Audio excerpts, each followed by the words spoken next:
Assalamu alaikum my dear students. Today we will discuss another topic. The topic is hybridization, the most important topic. Hybridization.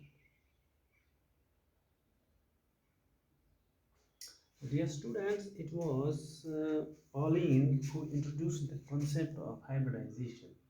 Pauline introduced the concept of hybridization.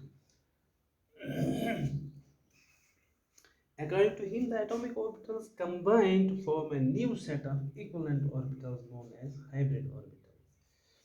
ये जो इसके मुताबिक ये जो orbitals atomic orbitals हैं ये combine होकर new set of orbitals बनाते हैं उनको हम हाइब्रिड ऑर्बिटल्स कहते हैं उनको हम क्या कहते हैं हाइब्रिड ऑर्बिटल्स यानी प्योर ऑर्बिटल्स से ये जो हाइब्रिड ऑर्बिटल्स हैं these are used for bond formation इन्हीं को बॉन्ड फॉर्मेशन में यूज किया जाता है तो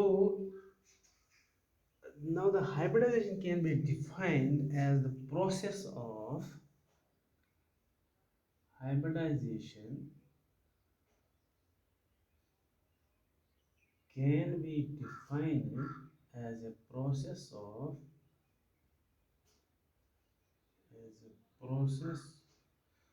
intermixing of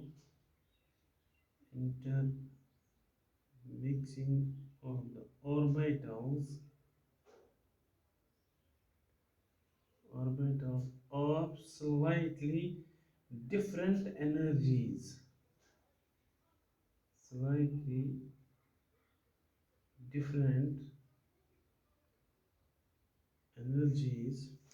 so as to redistribute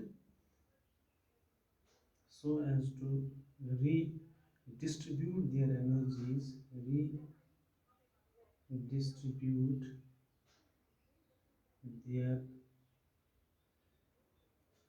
energies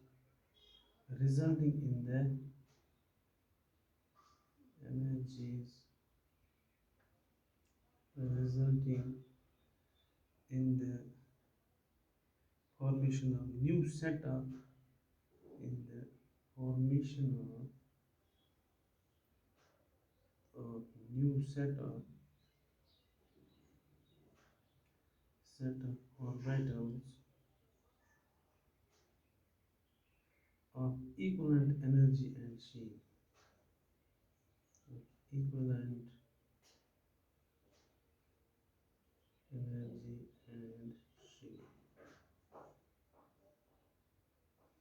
So this is the definition of hybridization. क्या है definition? Hybridization can be defined as a process of intermixing of orbitals of slightly different energies. यानी ये उस process का नाम है जिस process में वो ऑर्बिटल्स जो slightly different in their energies यानी जिनकी एनर्जी स्लाइटली डिफरेंट है तो वो इंटरमिक्स होकर अपनी ये जो एनर्जी है वो रीडिस्ट्रीब्यूट करके बनाते हैं new set of orbitals of equivalent energy and shape यानी ये वो प्रोसेस है जिसमें intermixing of the orbitals of slightly different energy so as to redistribute their energies resulting in the formation of new set of orbitals of equivalent energies.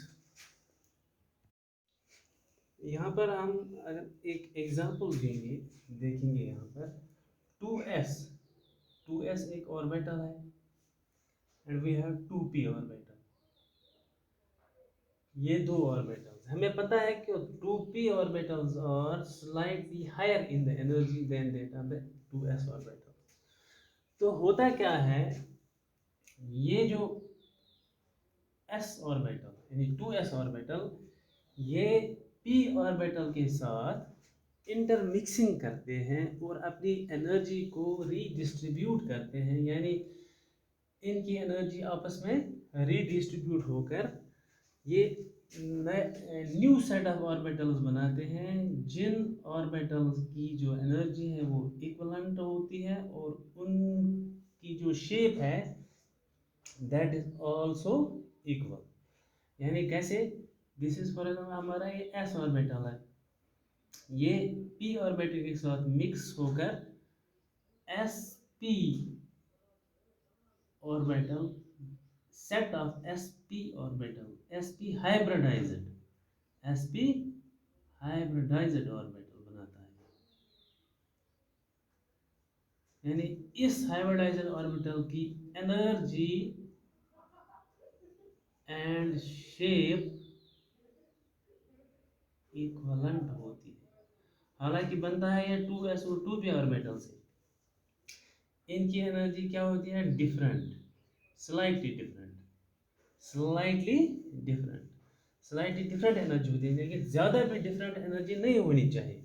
For example हम देखेंगे 2s और 3p, ये तो possible ही नहीं है। 2s और 3p orbitals जो है वो आपस में हाइब्रिडाइजेशन नहीं दिखाते हैं, because there is huge difference in the energy between 2s and 3p orbitals.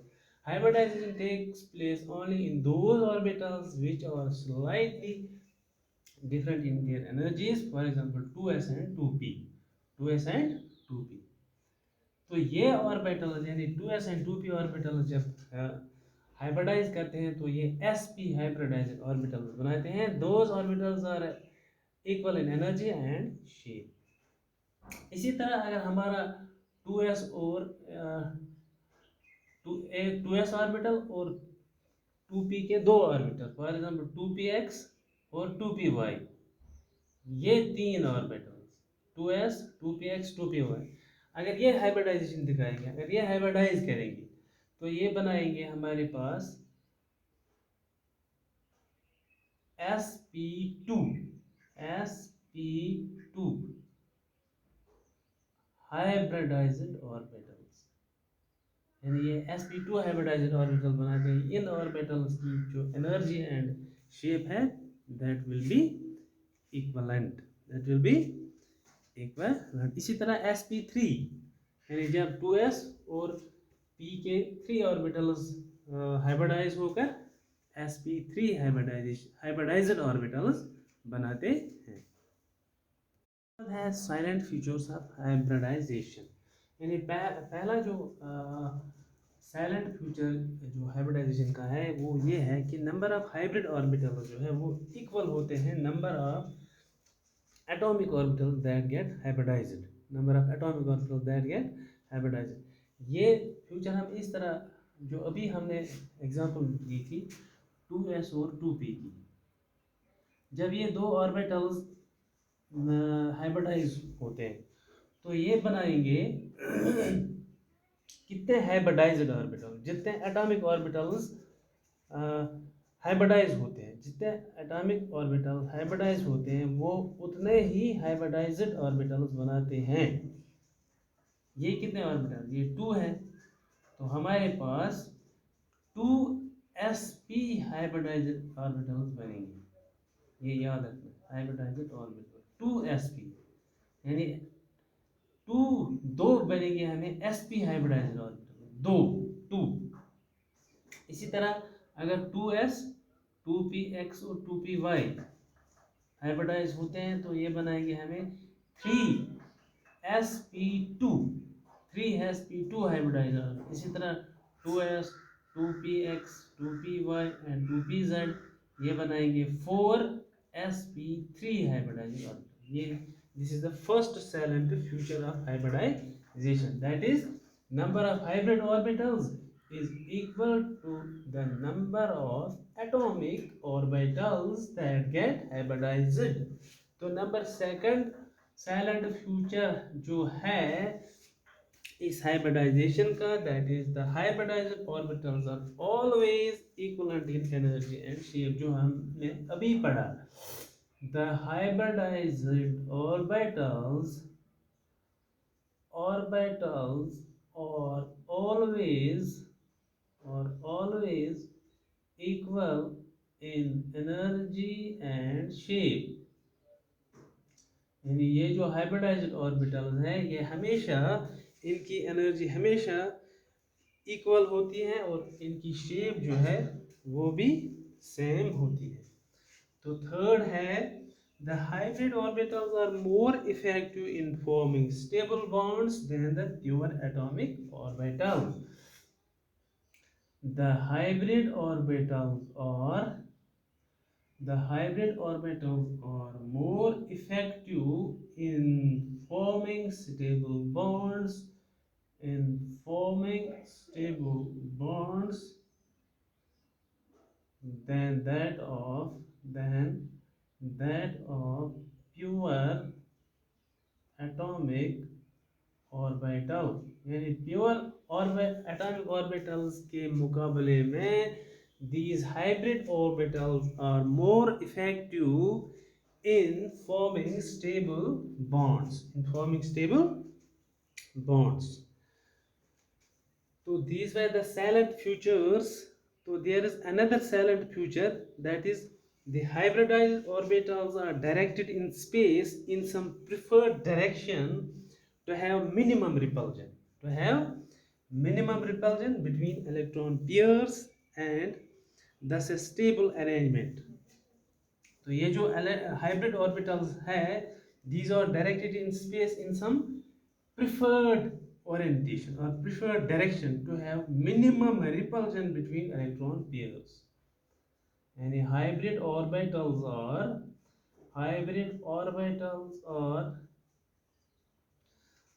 directed in space in some preferred direction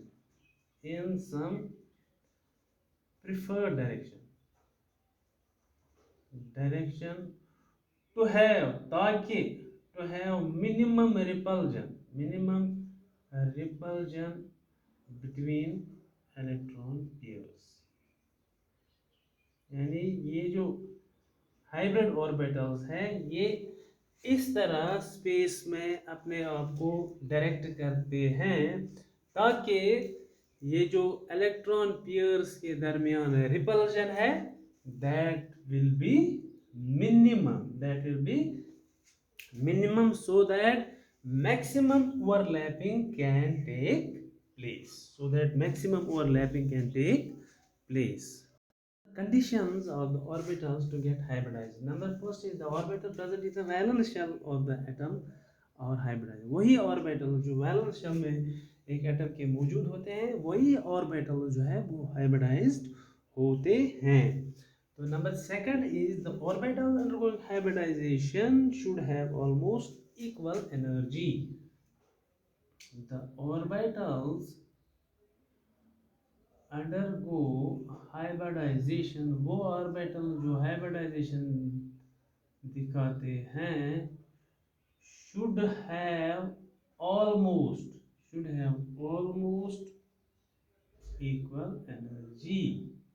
यानी ये भी नहीं है कि हम 2s और 3p ऑर्बिटल्स को ओवरलैप करें, ऐसा मुमकिन नहीं है। They should be having almost equal energy, only then the hybridization is possible। So the third one is that this is the very important condition for hybridization, that सिर्फ it is not necessary that only half filled orbital, ये ज़रूरी नहीं है कि सिर्फ half filled orbitals जो है वही hybridization दिखाते हैं। in some cases किसी जगह fully filled and empty orbitals can also show or can also undergo hybridization। it is not necessary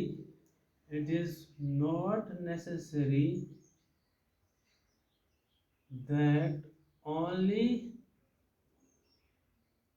half-filled